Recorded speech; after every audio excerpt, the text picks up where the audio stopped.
In this video, I will show you how to tag someone on Instagram story without showing it. Now, the very first thing we're going to do is to tap on our story right here and then click on camera. Now that we're on camera, all we have to do is to take a picture. And now we can mention or tag someone on our story. Now, to be able to do that, all we have to do is to click on this sticker icon right here. And here, we just have to click on this @mention. Now, let's mention whoever we want it to be. Let's say this person. Now, in order for you to not show the tag that you just made, all you have to do is to tap on the tag button right here, and it will make the outline of this tag transparent. So we just have to zoom it in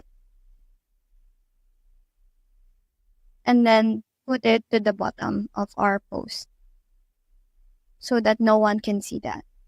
Now, the last step we need to do is to share this to our story. Now I tagged someone on Instagram story without showing it. So that's it. That's the whole process.